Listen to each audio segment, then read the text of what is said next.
almost sides.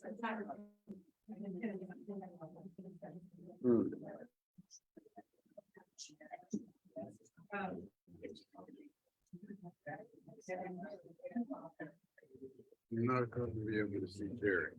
Right. You'll be able to see Jerry.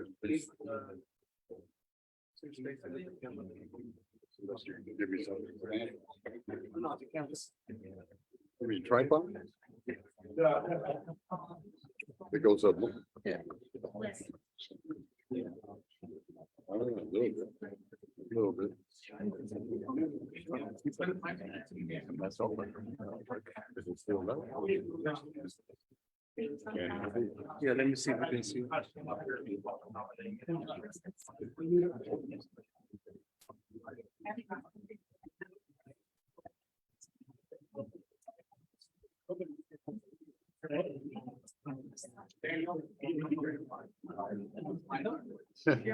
Him standing is work.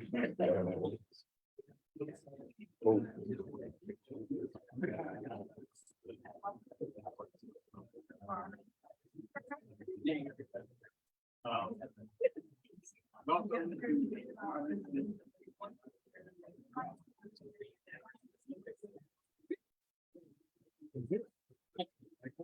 Yeah, that might should be on a minute. In a minute. Testing. Welcome, everyone, to the Arlington Committee of 100's program for this month. Our forum for the candidates for the office of Commonwealth's Attorney in the June 20th Democratic primary. My name is Jerry Laporte. I'm chairperson of the Arlington Committee of 100. If you're watching us on Facebook Live and you think this is something that your friends, your Facebook friends would like to watch, please consider sharing the Facebook Live to your page. I want to start out by welcoming the elected officials who are with us today. We have Carla De La Pava in the back. Carla, you want to stand there? And Libby Garvey to my right over here. Thank you very much for being with us today. If I missed any elected officials who are with us, please let us know by let me know by sending a note up, or if there's an elected official online, if you'd like to be recognized, just note that in the Q&A box, and we'll pick it up and recognize you later in the program. I'd like to thank Patrick Hope and John Bystad, who are co-chairs of the Committee of 100's Program Committee, for their efforts in organizing tonight's program. I'd also like to recognize Craig Syfax, our longtime volunteer videographer. He's back. If he weren't behind the camera, I'd ask him to take a bow so those at home watching at home could see him. Greg has put in a lot of volunteer hours for the Arlington Committee of 100 over the years, and we really appreciate all the time that he's devoted to the community in that capacity. Last but not least, I'd like to recognize our partners at Arlington Independent Media for supporting us in providing the online options for tonight's program.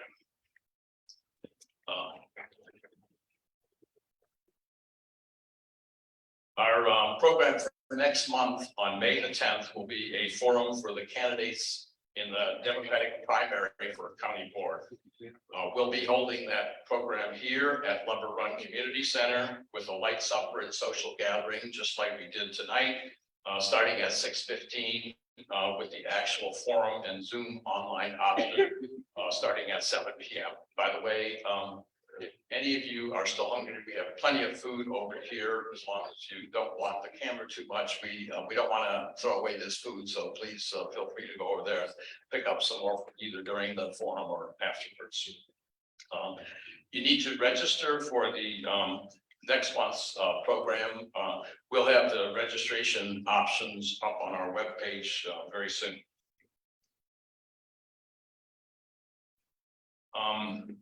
Before getting to the actual candidates forum, I want to make a plug for support for our organization, the Arlington Committee of 100. You can support us in a number of ways. One is to become a member of the organization. Members are individuals and couples who make a financial donation to the organization during the current membership year, which is July the 1st to June the 30th.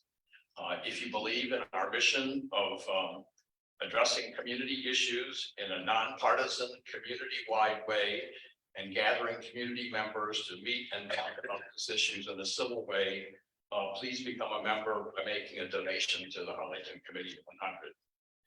Please see the chat box or our website for a link to make a financial donation and become a member. Or you can send us a check at the post office box, which is up on the screen, and you can also find that postal address on our website. You can also support us by volunteering for our organization. We really need volunteers. We've lost a lot of infrastructure and volunteer capacity both before and during the pandemic. You can volunteer by going to our website and clicking on the Get Involved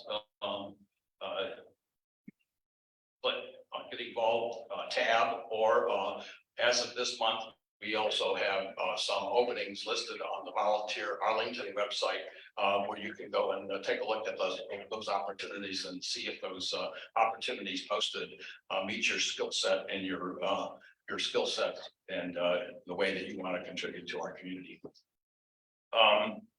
Before I introduce the panelists tonight, I want to let you know that you can submit a question at any time for either or both of the candidates to answer during the question and answer period of this forum after the initial presentations.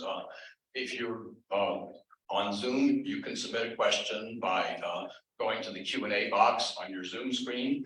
And if you're here in person, I will recognize you. I'm going to have to try to balance between the online questions and the in-person questions. I think we'll see how that goes.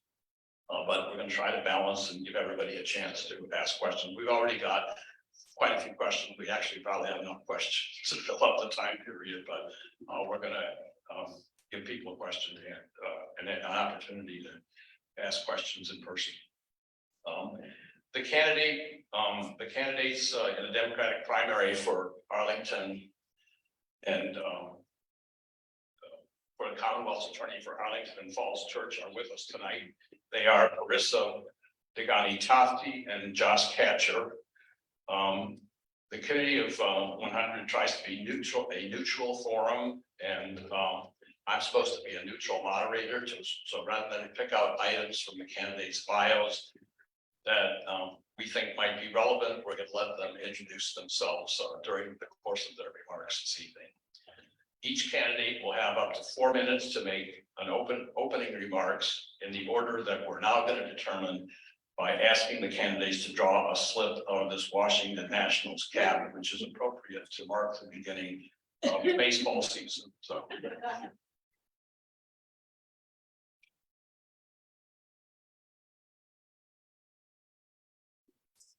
They're stickies, so you have to undo. Okay, Parisa do first, and Josh will be second. After opening remarks, each candidate will have an opportunity to ask the other candidate a question in the same order as they provided opening remarks. So for the question, Parisa will go first, and then Josh. We'll then go to questions from the audience. Each candidate will have up to 2 minutes to answer each question, with the candidate to whom a question is directed getting the first opportunity to answer the question. If the question is directed to both candidates, excuse me, we will start by giving the candidate who provided the first set of opening remarks, that's Parisa, with the first opportunity to answer the questions. We will then rotate on subsequent questions addressed to both candidates, and then next one, Josh will go, and then Parisa will go until we get to the end of the question period. We reserve the right to allow a candidate who first answered a question to provide a 1-minute rebuttal to the second answer if the second answer mentions the first candidate directly or indirectly. I doubt that we'll need that tonight, or rebuttal answer, because we only have 2 candidates, so it should be fairly orderly, I hope. At the end of the question period, about 7:50 or 7:55, each candidate will have 2 minutes to make a closing statement in the reverse order of their opening remarks. So it'll be Josh first, and then Parisa second for the closing statements. Okay, Priscilla, you're first on opening statement. Thank you, Jerry, and the Arlington Committee of 100 for your invitation to be here tonight, and thank you for coming up. Friends, I am Carissa Degani Tafti, and I am your Commonwealth's attorney. Since taking office, I've kept the promises I ran on 4 years ago and turned our office from one that was stuck in the past to one that leads the country on criminal justice reform and safety. 4 years ago, I promised to focus on serious crimes, and we have. We inherited multiple open homicide cases and obtained convictions in them. We've aggressively prosecuted child sex cases and rape, including seeking extradition of suspects, not just from around the country, but from around the world who committed crimes here. We've led the way on emergency substantial risk orders and gotten guns out of the hands of people who are potentially dangerous. And yes, despite much disinformation, we've prosecuted serious property crimes, including carjacking cases that the police have brought to us that had solid evidence. Let me be clear. The overall conviction rate of the office of my opponent championed was less than 60% between 2015 and 2019. Ours between 2020 and the end of 2022 is 72%, more than 72%. The overall felony conviction rate of the office my opponent championed was less than 50% in 2015 to 19. Ours from 2020 to 2022 is more than 70%. Now, those are cases that went to trial and had guilty verdicts. Those are jury trials, bench trials. And we've taken to trial a higher proportion of cases than the office my opponent worked in and campaigned for in 2019. And we've done all of that without asking for cash bail, never seizing property without a conviction, creating a behavioral health docket, quadrupling the number of people in drug court, creating a restorative justice program, and creating a conviction review unit, which has already reversed one conviction. 4 years ago, it was an open secret that not only was Arlington one of the most regressive jurisdictions in the Commonwealth when it came to criminal justice, but also that the office was mismanaged. If that sounds like an exaggeration, let me offer 3 concrete examples. First, a state agency concluded that between 2009 and 2019, Arlington was #1 in the entire Commonwealth in disparities in referring Black kids to the criminal legal system. Second, independent researchers were brought into our office to examine 2017 and 18 charging data. They reported that controlling for other factors, Black people were charged at a 50% higher rate of seriousness than white people by this office. And if you were Black or Hispanic, you had a higher likelihood of being convicted, getting a carceral sentence, and a longer period of probation. Third, if you were a prosecutor in the office in December 2019 and you left work, you didn't have the ability to access case files remotely. And you couldn't access them unless you physically returned to the office.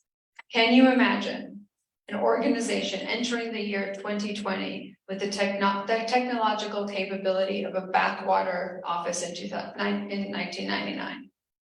In just 3 years, we've begun to fix all of that, but our work isn't done. Let's make sure victims get the restitution they need promptly. Raise the allowance of mental health care for victims. Guarantee quality representation for all defendants by providing counsel at first appearance. Advocate for pay parity for public defenders and create an effective gun buyback program. I offer these concrete policies and hope that I will earn your vote on June 20th. I'm Carissa Degani Tafti, and I am your Commonwealth's attorney.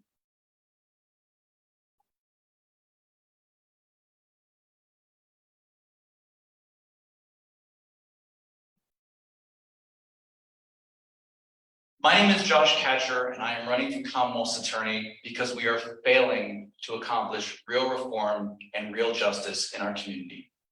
Let me give you some examples. My opponent has claimed that she has addressed or started to address racial disparities in the justice system. But there's no proof. My campaign specifically reached out to her office for a report that was supposed to be issued last fall, and there was no report. The only report that's been referenced is the one you just heard about, which is the one that was from 2017 to 2018. So apparently we're just supposed to take her at her word. That's not real reform. My opponent talked about creating a mental health docket and expanding drug court. These are collaborative efforts that were already on their way when she took office. And these are things that are originated and managed by the court system, not the Commonwealth Attorney's Office. She's taking credit for someone else's work. That's not real reform. She has trumpeted her creation of the Conviction Integrity Unit, but there are some things that are being omitted. The position was advertised as a temporary position. It was unfilled for 9 months. I'm sorry, it was filled for a mere 9 months. It went unfilled for the better part of a year. And the person who's now part of the unit isn't even licensed to practice in Virginia. That's not real reform either. I'm running because we're failing to deliver on the promise of reform. And let's turn to real justice. Recently, 2020 aired an expose on my opponent's decision to charge and prosecute an innocent man for murder. The case was so weak that the jury came back in under an hour with a not guilty verdict. And let me be clear, I have prosecuted people for reckless driving and had a jury deliberate longer than that. One of the jurors went on national TV and openly wondered why the case was even brought. And this man is going to forever be someone who is accused of murder. That's not real reform. Last year, a circuit court judge found that my opponent's prosecutors failed to disclose evidence to a defendant. This is what a judge said in writing. There have been a litany of violations involving evidence being withheld and blatant misrepresentations by the Commonwealth. Defendants cannot get a fair trial if the Commonwealth is hiding evidence and not being upfront about things. That's not real reform. Yesterday, Oral Now covered the shameful treatment of Braylon Mead's family that Braylon Mead's family received from my opponent. And I'm only talking about this because his mother, Rose Kehoe, is here tonight and has given me permission to talk about this. Braylon was a high school senior who was killed in a drunk driving incident last November. Ms. Kehoe had this to say about Ms. Dagani Tafti. She has repeatedly claimed that focusing on victims is a governing priority. Our experience with her could not have been further from the truth.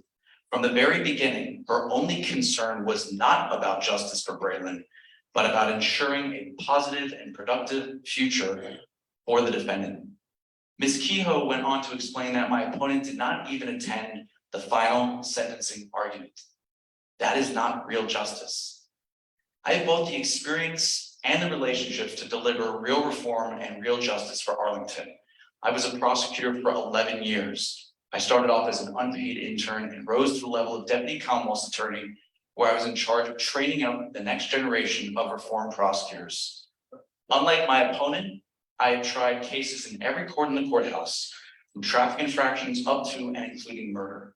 I have served as president of the Arlington County Bar Association, and I've had the opportunity to train police officers, defense attorneys, and prosecutors on the law. I know this job and I know our community. I have knocked more than 2,000 doors in the last 3 months, and what I've heard is that people are concerned with the direction of this office. They want a Commonwealth's attorney who spends less time. She had a couple more seconds after that sign already went on as well. They want a Commonwealth's attorney who spent less time on Facebook and more time in the courtroom. They want a Commonwealth's attorney that's willing to acknowledge rising crime and the centrality of justice for victims. And they want prosecutors who have the opportunity to engage in meaningful reform prosecution. They want real reform and real justice. And I ask for your support.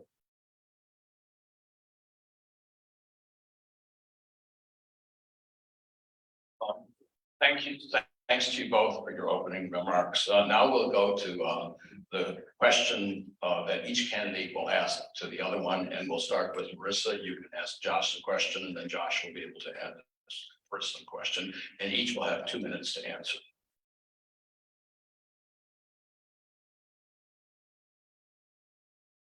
Mr. Catcher, you were working in an office that prosecuted hundreds of possession of marijuana cases every year, disproportionately Black people.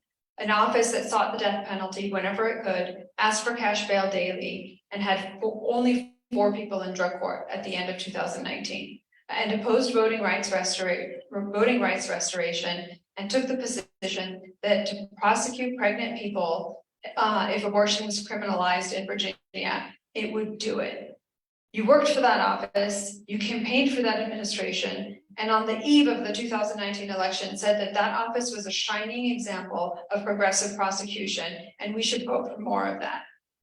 And now you talk about real reform and real justice, but I would like to know 3 things you've done that are considered criminal justice reform, without referring to me, without referring to the fact that I kept you on in the office, and without referring to the time that I was your supervisor.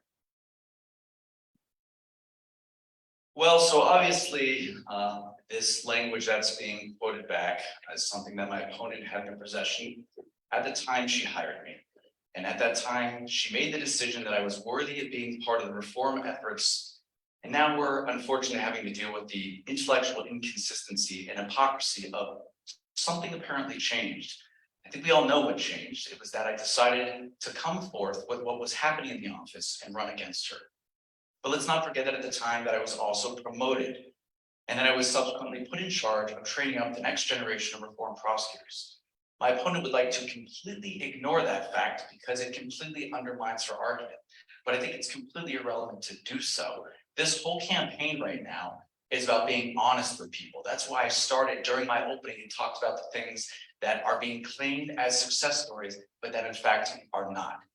As for the language about this being a shining example, let me give you an example of how things are again being distorted. That was language that I used to describe the following things, and you can let me know if you believe that you support them or not. That language was used to describe drug court, which I said during my opening was already in existence. And I said I applauded the fact that drug court was being used in Arlington County. It was in relationship, and the context was for Second Chance, a program in which more than 500 juveniles had been diverted from the system. That's exactly the type of reform and diversion work that we want to see happen here in Arlington County. And the last bit of context that it was in the context of the Arlington County Police Department having such pride in the diversity of its police department because they were sending in officers and a cruiser into the DC Pride Parade. Those were the type of shining examples of things in Arlington County that I thought worthwhile to talk about 4 years ago, and I still think they're worthwhile things that we should be talking about right now. But the question for me is,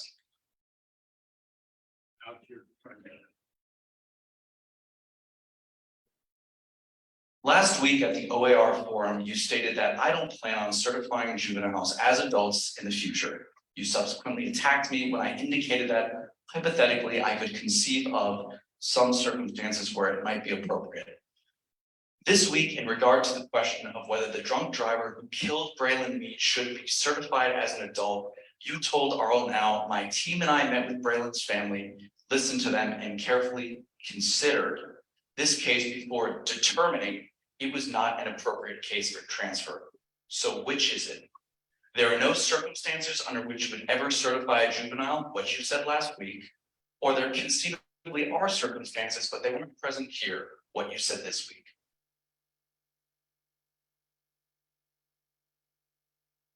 When I think about what happened to Braylon, I remember when my own son was born. And I remember that my husband and I would watch over him at night, watching him breathe, just to make sure that he would continue, that he wouldn't stop breathing. And that is the connection that we had from minutes and hours of knowing him.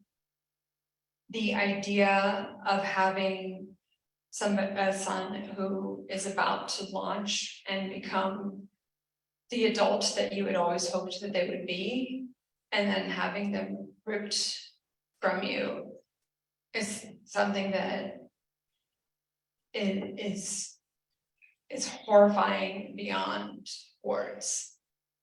And I can understand, why a parent would want to see retribution. Our job as Commonwealth's attorneys is to be sensitive to that, but also to follow the law. And the easiest thing to do politically would have been to try to transfer the case. But that would have been a farce, because, and the sentence tells you what would have happened, because they're the same considerations, would have been a farce because the criteria just were not met. And it would have put the family through something like an entire trial. So I don't think that children should be tried as adults. But I also take every single case seriously and consider it for the value of what it is. There is nothing that could have been done in terms of the legal system, because the only just thing is to bring Braylon back. Thank you.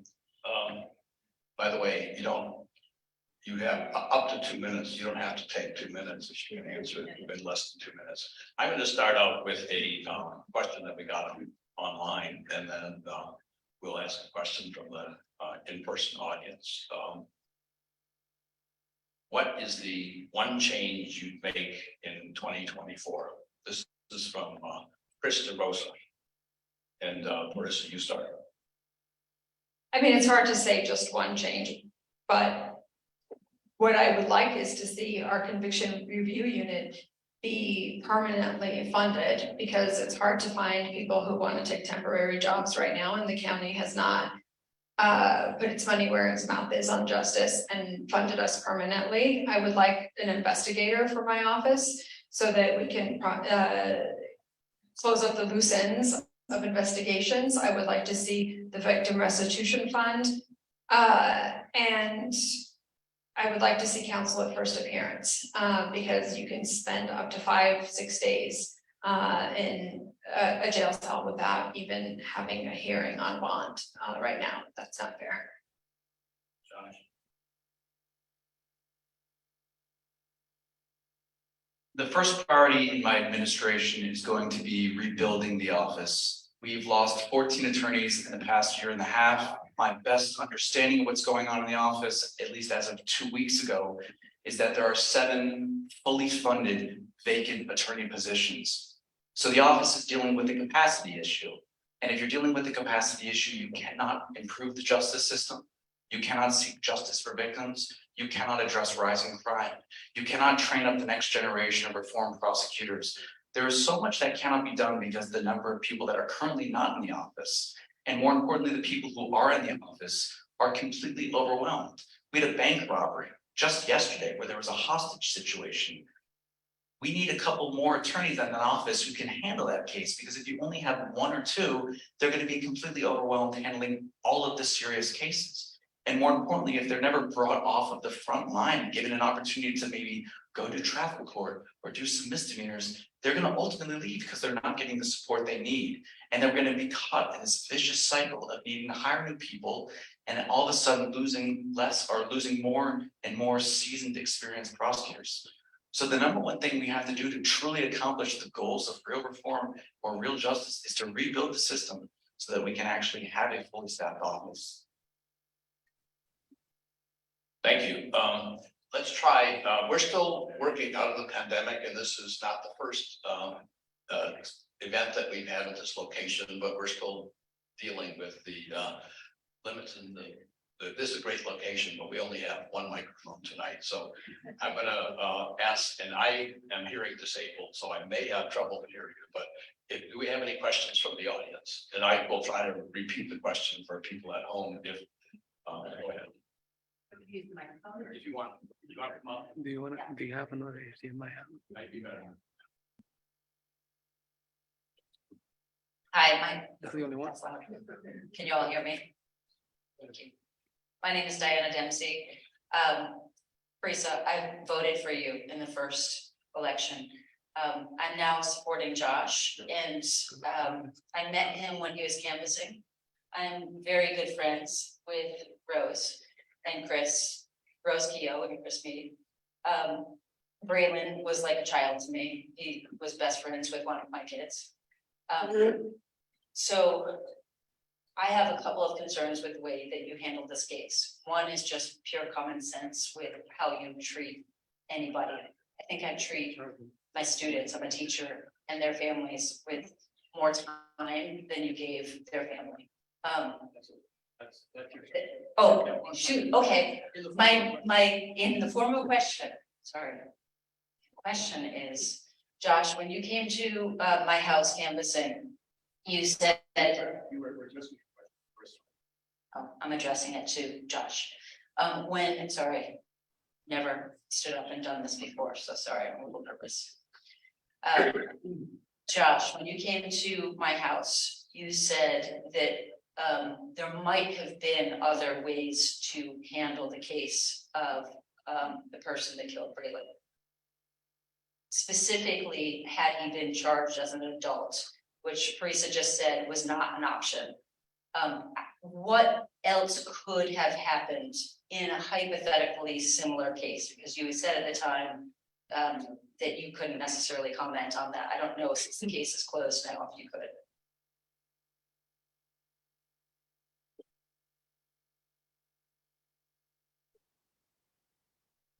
So I'm gonna say the same thing that I said on the doors initially, which is I don't have the full facts of the case. And as a prosecutor, I would be very reluctant to engage in a discussion specifically about the case. And I just think that that would be irresponsible for me to do. But as it relates to juvenile cases and tough juvenile cases, I think it's worthwhile to consider that there are a variety of ways in which this can be approached. And let's also acknowledge that juvenile justice is the hardest type in the system. I start by thinking about whether or not it's an appropriate case for a transfer.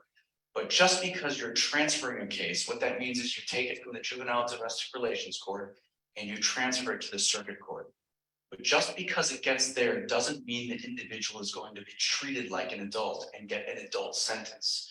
What it really does is it expands the flexibility, the options available to you. There are some type of juvenile cases that can result in what's called a blended sentence. For example, in a blended sentence, an individual can receive a juvenile related sentence in the form of a commitment. Usually that means they're going to do some type of juvenile detention. And then upon completion of their commitment, they can then have what would be considered an adult sentence that could result in an active period of adult incarceration, or it can result in an active period of probation. Because you're up in the circuit court, there can be a lengthier period of probation than there could be just simply based with JDR court. And I'll come back to say, like, the general ability of the JDR court is prescribed within the prerogatives of what the JDR court is supposed to be about, which is chiefly about rehabilitation, but there of course is always going to be an accountability function. So the discussion we were having on the door, and again, not knowing the full facts of the case, was simply that there are some instances. For example, let's say if you wanted to have a lengthy period of probation with a substance abuse component, that if they were transferred to circuit court, you could engage in one of those blended sentences that I talk about. Just because you want to transfer a case doesn't mean that it gets transferred. There are a number of, there has to be a hearing. And at that hearing, the Commonwealth would have to fulfill a number of elements and conditions. And this case did not have those. And it's not automatic. And the only thing that adult court provides is an option for longer periods of incarceration. Juvenile court is the place where rehabilitative services are provided. And in this case, there was a year of detention plus probation imposed. And the fact that a year sentence plus probation was imposed when we asked for 3 years of detention tells you that that judge was not going to transfer it to adult court, because he would have given that 3-year sentence if he was going to transfer it to adult court, because the sentencing considerations are the same as the transfer considerations. Thank you. We'll go to an online question. This is a question from Lisa Tingle addressed to Krista. Says you established a community advisory board. How often has that body met and what has been reviewed by them? The Community Advisory Board meets about every quarter. One of the members of the board is actually here, and we discuss progress with data, we discuss progress with restorative justice, we discuss all of the initiatives that the office is working on, and I hear from them. I ask them questions. What is the community concerned about? And we make sure that we included somebody from every single zip code of Arlington, and that we made sure that we had a variety of experience, a variety of backgrounds, that this was truly a diverse group. And so they bring me their issues and we update them on the office. I ask them for help and I ask them for advice. On the community advisory board? Yes, you can respond to first answer to that question. I don't like to follow on that.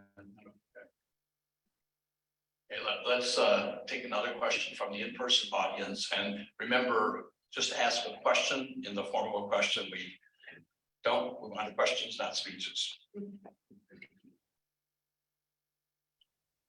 Hi, I'm Sarah Somerville. I won't make a speech, but I have to lay the foundation before I pose the question. My question is about carjacking. And I read somewhere that there had been 10 carjacking in the Crystal City area alone since first of the year, January. Ms. County Attorney said there was not solid evidence, and that in all of the cases where there had been solid evidence, they were prosecuted. We had a bunch of kids, folks from DC and Maryland coming over here taking their cars. So I'd like to hear your response to, did you arrest 10 people or are 10 people being prosecuted or for 10 carjackings or only those with the solid evidence? And I want to know, what is this particular solid evidence you must have if somebody takes my car?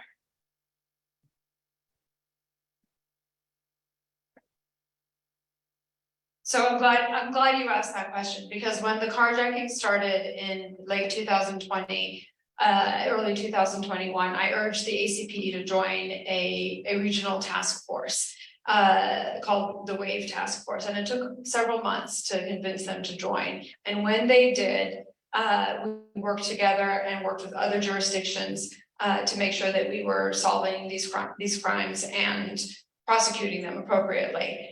What I can tell you about the cases that we've seen since the beginning of 2020 is that we've seen 21 unique defendants. 8 of them were juveniles, 5 of them were young adults.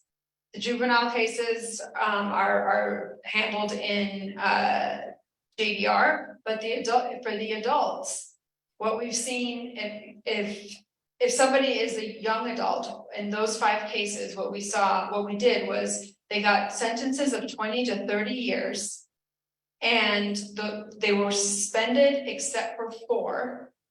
And the reason why 4 is important is because 4 is the amount of time that they were going to spend in the youthful offender program, which is, it's called boot camp, you know, in slang, but it's a carceral program. So they're in prison. It's for young adults, and it provides rehabilitative services, you know, like parenting, like education, like job skills. And so if they succeed in those 4 years, then they will come out to a period of probation with the rest of that time hanging over their head. So anything between 16 and 26 years, depending on the individual case. If they don't succeed in that 4 years, then the longer sentence kicks in. And those are the cases that are resolved. The other cases are still pending.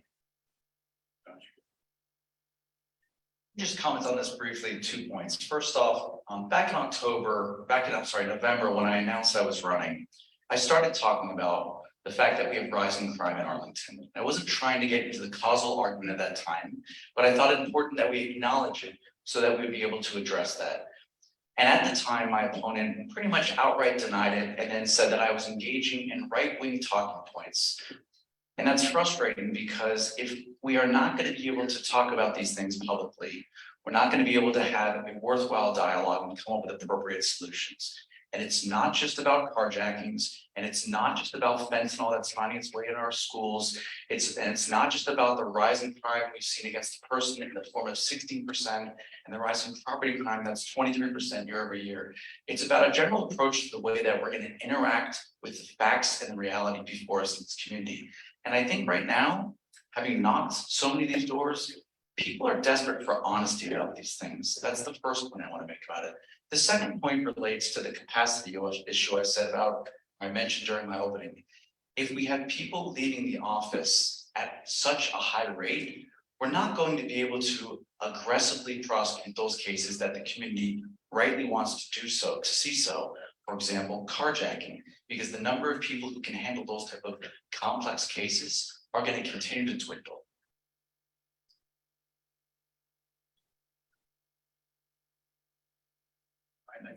No, you can only, you're only entitled to a rebuttal if, sort of attack. And I mean, I know that, you know, he's talking about your record necessarily, but it wasn't the kind of, I don't think it requires rebuttal.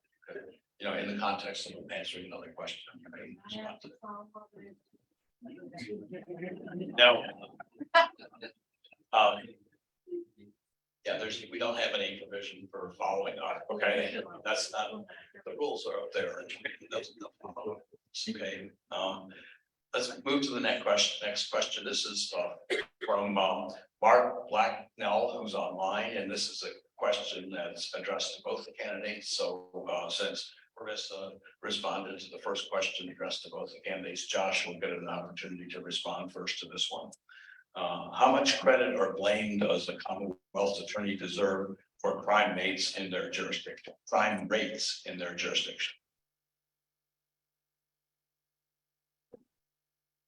That was a nice segue from what I started talking about in my last point.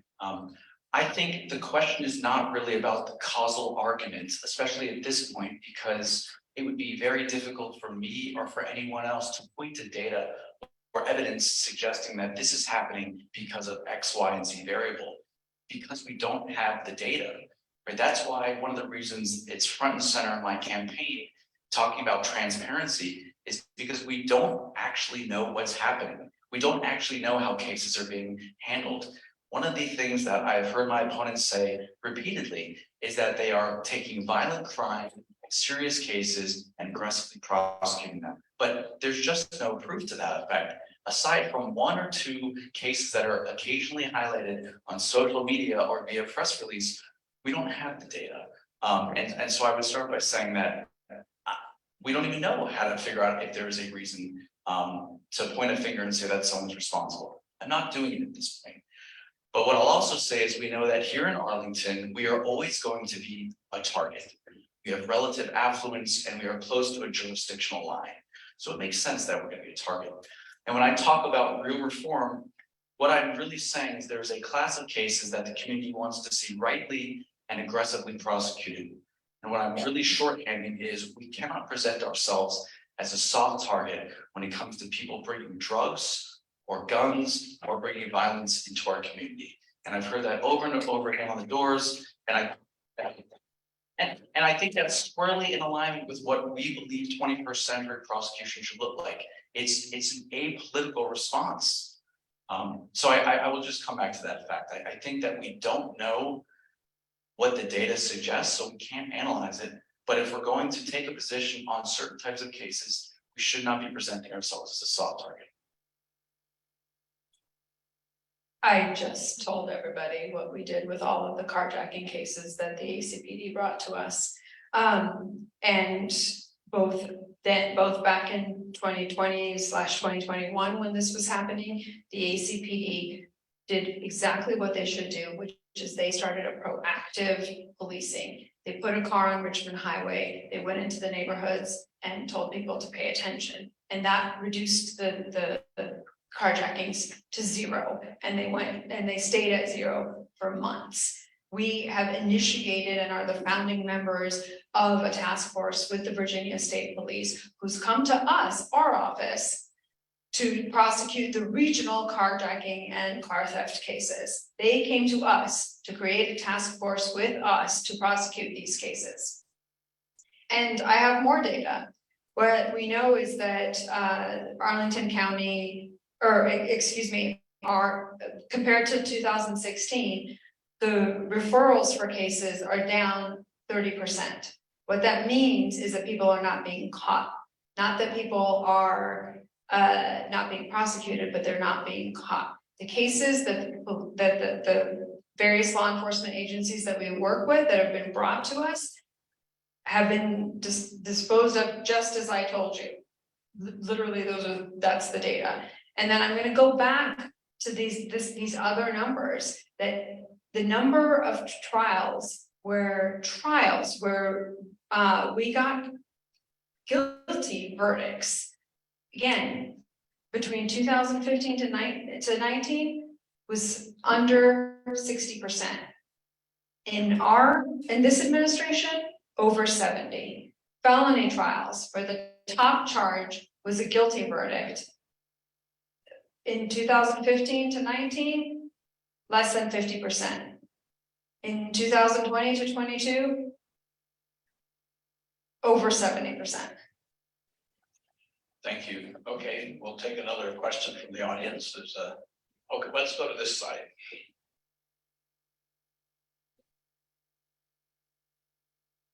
My name's Ellie.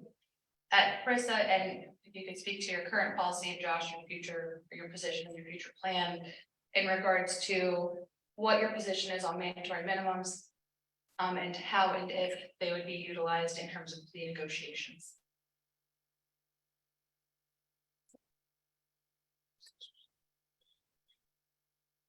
So mandatory minimums have driven up mass incarceration and have driven up the disparities in the system.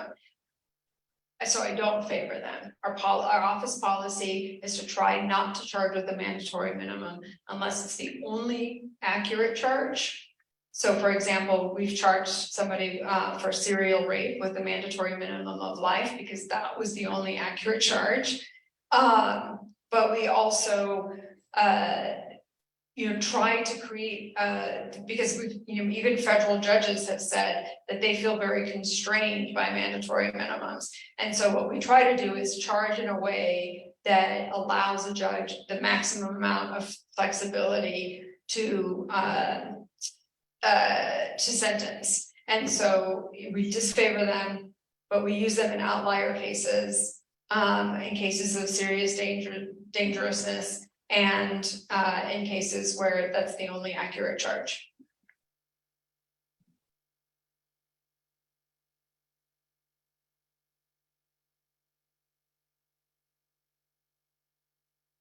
When I think about mandatory minimum cases, I think about cases like being a violent felon in possession of a firearm. But the truth is, that might be the case that immediately comes to mind, or being a serial rapist when you have a second subsequent conviction for rape.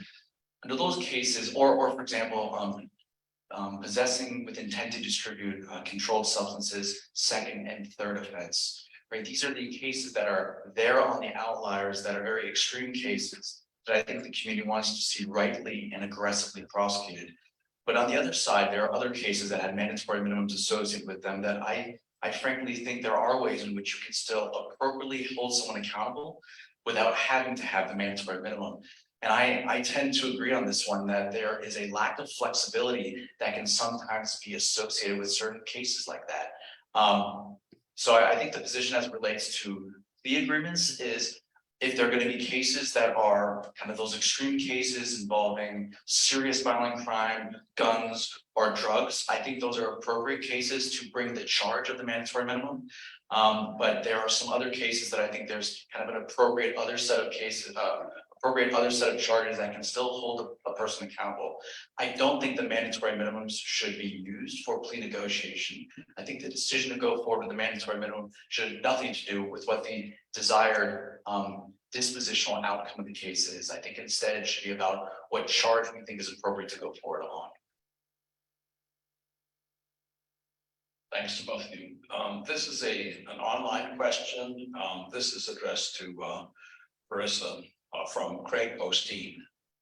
Since Josh mentioned that the office is not fully staffed, how do you plan to address current staffing issues in your office and retention of experienced attorneys?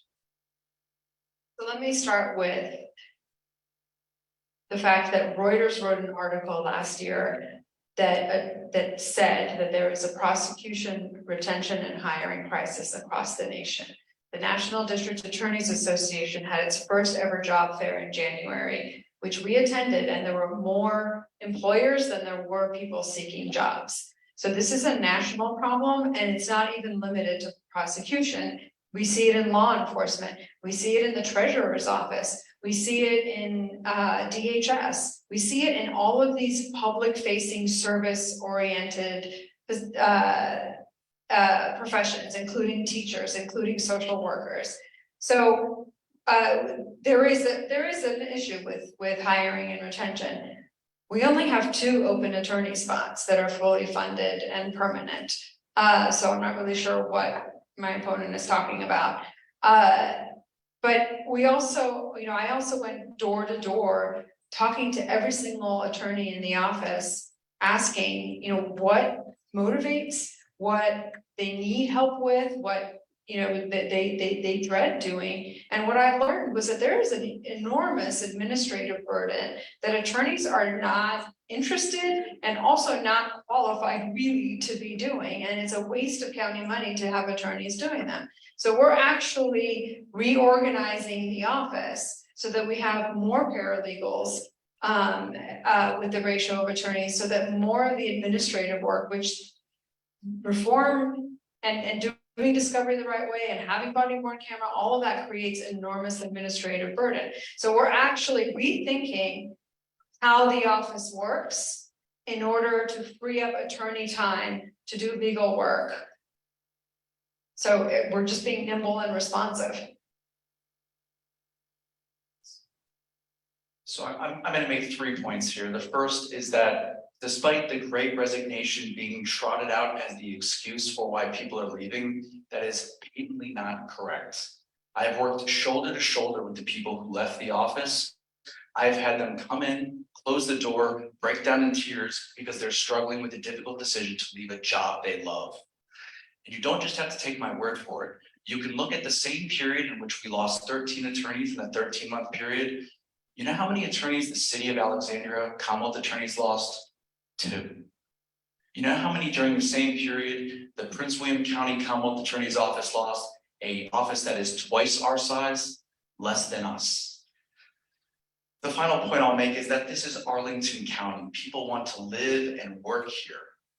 It should not be this difficult to recruit people to come here. And I will tell you that many, at least 5 of the attorneys who have left said they will come back provided there's a change in management. And I do want to address the point about the number of open attorney spots in the office. We got that information from the Arlington County HR department. They specifically said as of, it was 2 weeks ago, that there are 7 fully funded vacant positions in that office. And as far as I've been told from people who are still in the office, someone resigned last week, and I understand that there's going to be another attorney leaving for understood reasons. I'm not saying that's a surprise. So there are going to be 2 more attorneys who are going to be leaving in short succession, if not this week, then next week. So by my count, that puts it up to 9 fully vacant positions.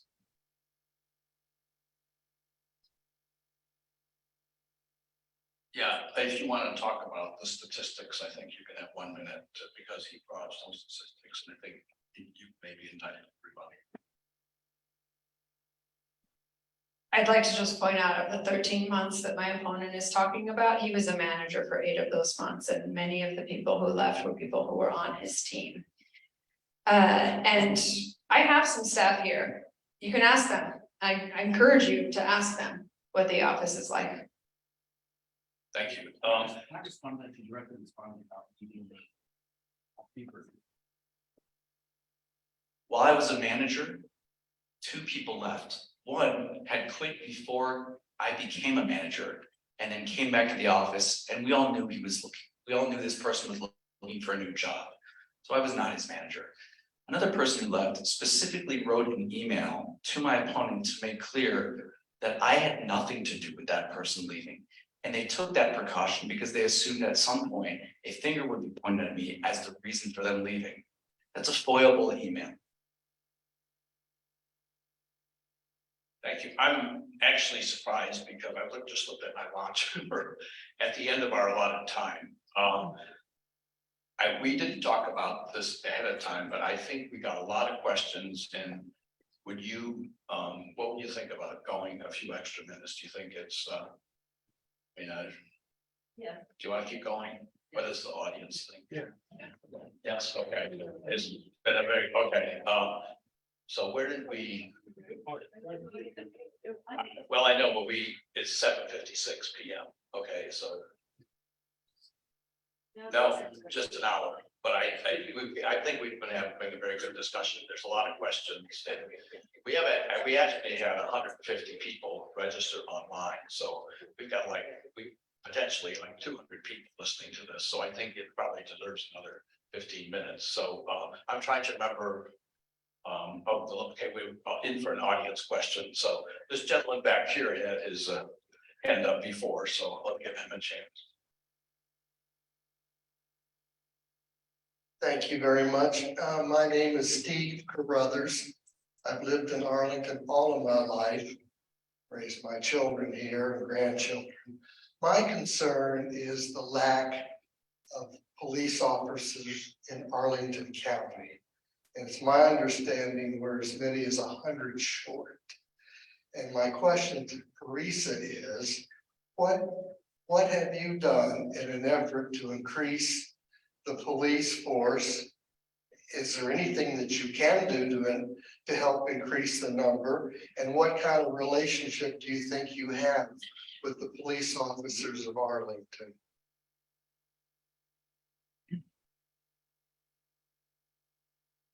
So I've tried since the beginning to build bridges with the police department. I think that what we need to have is independent, respectful, professional relationships, and those are what I have worked towards. I don't think that one should be chummy with police officers. I think that it is a bad look for independence. In terms of recruiting police officers, that's not something, because they don't report to the Commonwealth Attorney's Office, they're a separate agency, which is exactly why we need the independence. There's nothing I can do about the recruiting, but I have worked on building relationships. We have monthly meetings where we're discussing serious cases, particularly in the homicide, robbery, and the vice divisions. So we are working together, and particularly working together very well on the serious cases.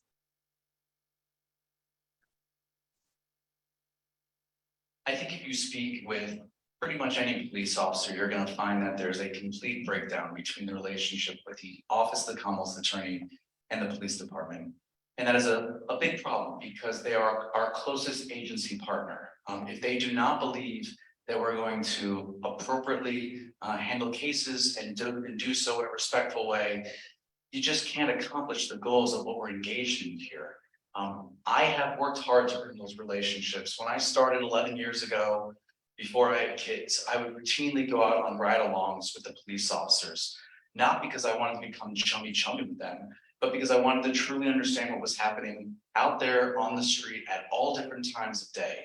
And I think that has been worthwhile because it has led to a place where I can respectfully and professionally talk to people that I've known in a way that I think is different than some other folks in the office, because they've seen that I put the time in to understand what they're dealing with.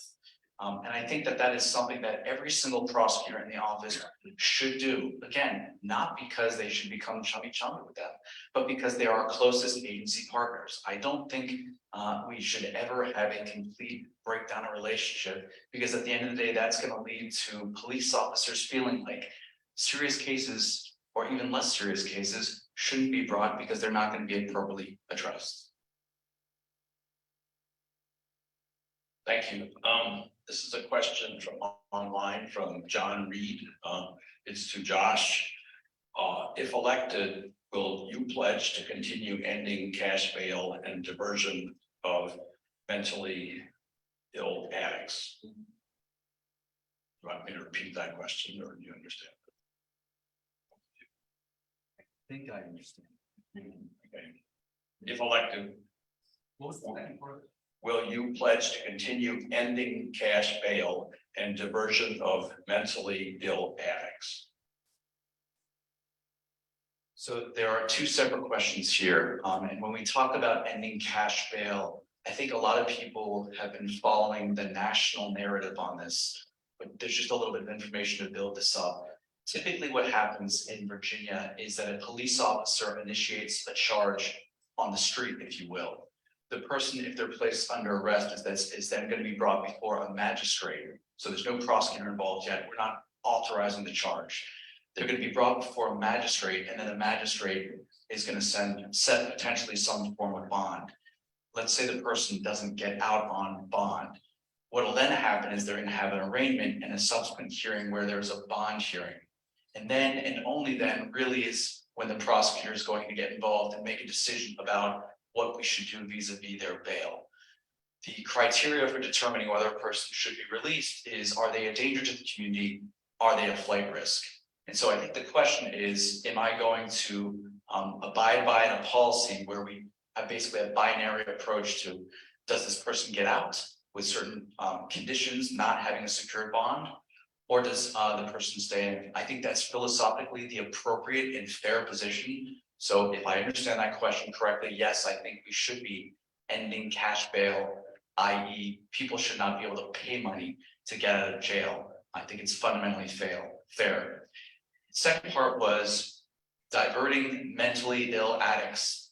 If I understand the question correctly, I think it's really a question of, are we going to continue to try to keep those that have mental illness or addictions out of the system? And front and center to all my philosophy as a reform prosecutor is that there's a core type of case that finds its way into the justice system that is an external policy failure. And the justice system is the one that's dealing with that issue. For example, the addicted, the mentally ill, the unhoused, kids doing kid things. Whenever we can, whenever it's appropriate, whenever there's a good service that we can connect someone with and divert them out of the system with, I think that's absolutely appropriate. Also, because it frees up resources to aggressively prosecute those cases that the community wants to see aggressively prosecuted. All of which we've done already. I stopped asking for cash bail on January 1, 2020. We have never once asked for cash bail. And we have created a behavioral health docket in partnership with DHS and the courts. And we are in the process right now of doubling the behavioral health docket, and DHS has my full support in that.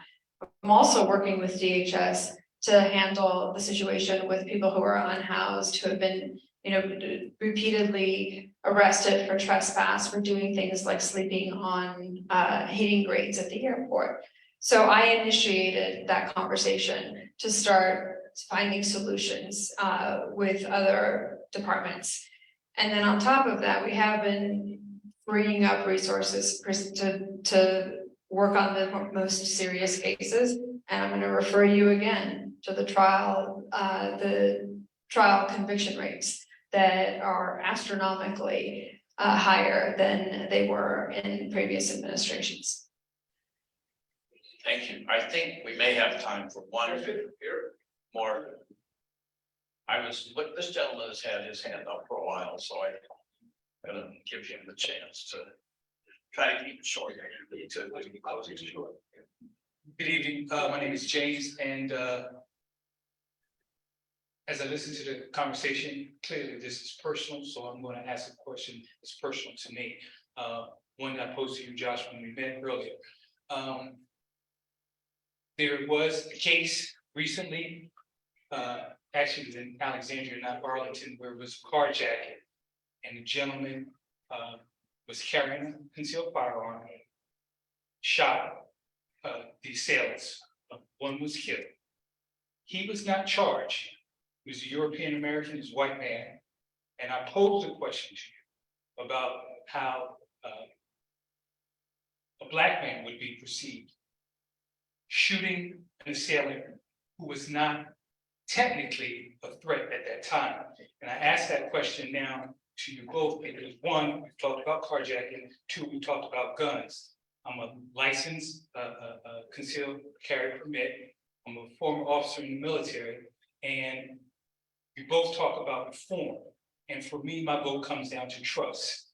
So how do I trust that you will combat against the forces of institutional racism that has historically been disproportionate to Black and brown folks?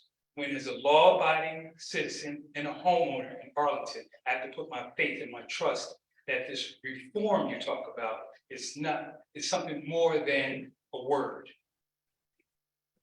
Thank you. I think Josh got the chance to answer the question addressed to both of you first. So this time Teresa has a first opportunity to answer the question addressed to both of you.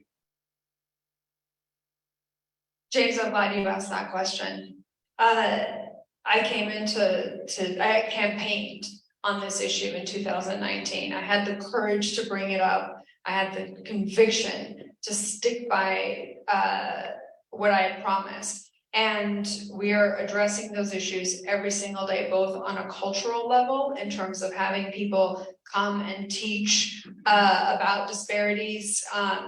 We've had Chris Henning, who's a professor at Georgetown, in twice. We've had other professors to talk about implicit bias, to talk about how juveniles are perceived, and perceive things differently, and to specifically talk about racial disparities and how people are perceived. I've had my assistants take the Harvard test to gauge their own implicit bias.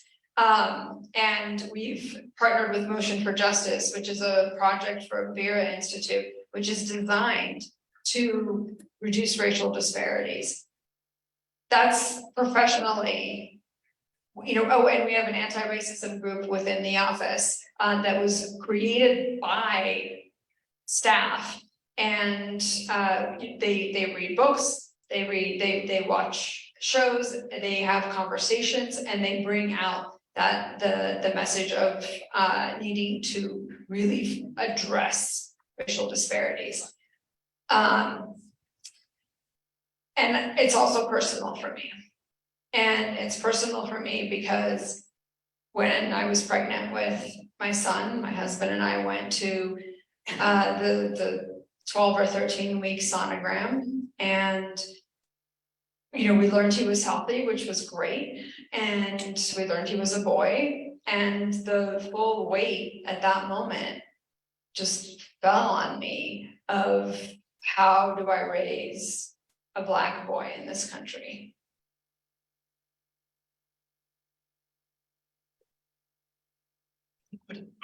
I think what you're really asking is kind of the arc of one's philosophy and how does it emerge as a prosecutor? And all I can do is talk you through mine in the hope that you listen to it and you say, you know what, that's someone that I would trust to wield the awesome power that we are given to prosecutors. And as I was sitting here thinking about it, my mind leapt ahead to try to give you an intellectual response, but I think I'm just going to lean into this one and try to be very vulnerable about it. When you start as a prosecutor, if you really are approaching this the right way, you are constantly filled with anxiety. And every single person that is going to be in my office, I want them to start with that anxiety, because the weight of the power that we are entrusted with, because we can irrevocably alter the trajectory of someone's life, whether it's for a traffic infraction or a serious sentence. I want them to be worried about how that could land if they wield that power incorrectly. And so that starts off at the high level. And then what you then do, I think the more cases you try, you all of a sudden realize there's an awful lot of experience out there in the world that you don't have any connection to. And at first blush, maybe you look at a set of facts and you say, this makes no sense to me. Why would this happen this way? Right? And like, let's acknowledge the reality. I am a white man who lives in Arlington County, which probably makes me rank among the most historically fortunate human beings in the history of this planet. And I think from that realization, you have to then have the next conclusion, which is there's an awful lot that I personally have had no association with or connect with. The moment that that happened to me, it was very early on as a prosecutor, I was heads up to my blind spots and then sought out everything I could to try to eradicate those blind spots. We can talk about reading the books. We can talk about going to classes. We can talk about the discussions we've had with our friends who have different life experiences. And those are things that I've embraced. And when I had a team of 8 prosecutors, we talked about constantly, because I didn't want anyone to ever approach a case and say, this doesn't make sense to me, and that to be an outcome, and that the outcome of the case was because they had no connection to something that made no sense to them, that might have made sense to someone in the community. So all I can tell you is that it's a journey, and it continues to be a journey, and it's one that I'm completely open to. Thanks to both of you. Okay, it's now time for closing statements. You each have 2 minutes, and then the reverse order of opening statements. So Josh gets the first chance to make the closing statement. 2 minutes.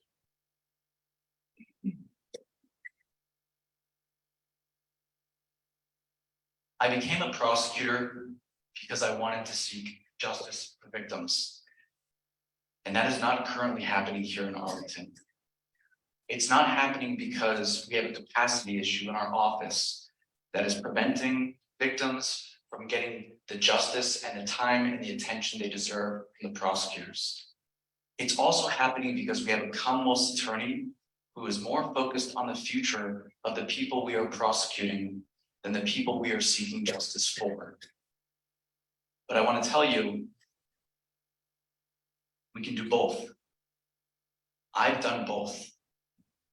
I've engaged in just prosecutions while giving my victims the time and the treatment that they deserve, interacting with them with empathy and making sure that they felt heard.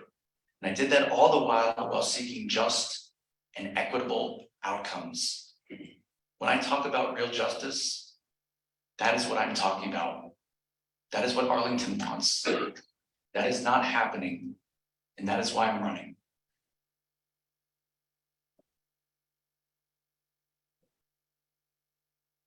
Over the past 4 years, my office has led the way for criminal justice reform. I didn't wait until the tide turned to do the right thing. I helped turn the tide. I said I was going to stop prosecuting simple marijuana possession because it wasn't making the community safer. I promised to never seek the death penalty because it was inhumane. I promised I would never prosecute a person or their doctor for an abortion. And now that that threat has become all too real, other prosecutors have followed suit, vowing to use their discretion to protect reproductive health. But in the wrong hands, our progress can be taken away. Just as easily as the office was seeking cash bail on December 31st, 2019, and stopped seeking cash bail the very next day when I took office, the reverse can happen too.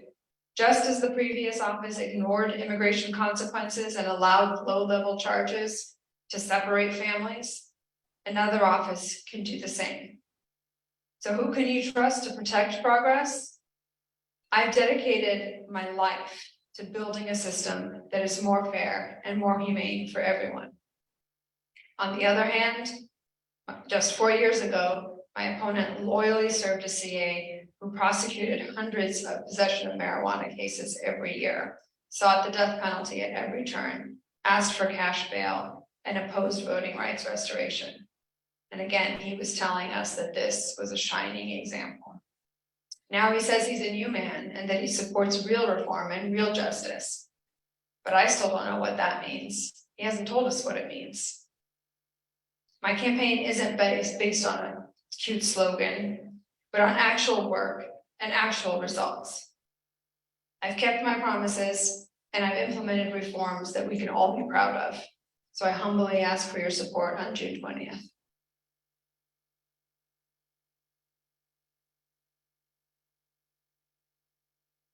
Thank you.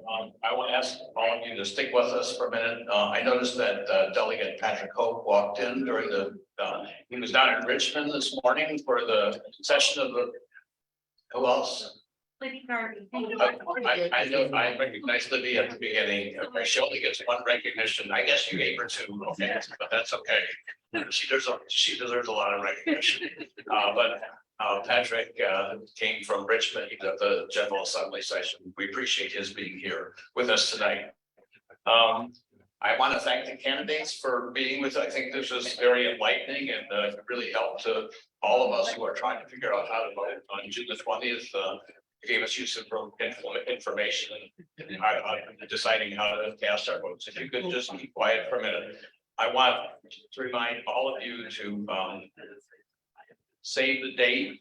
Somehow my computer is not working here, but anyway, on May the 10th, we're going to hold our county board Democratic primary candidate forum here at the Lumber Run Community Center, same time, same place, 6:15 p.m. We'll have the light supper and social gathering beforehand and the Zoom online option. Also, we have a program on June the 14th.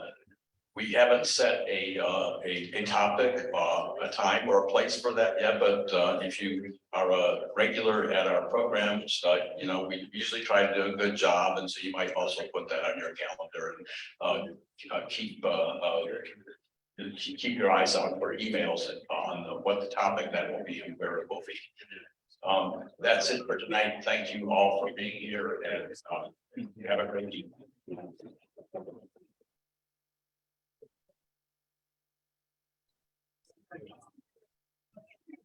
Greg, how you doing there, man?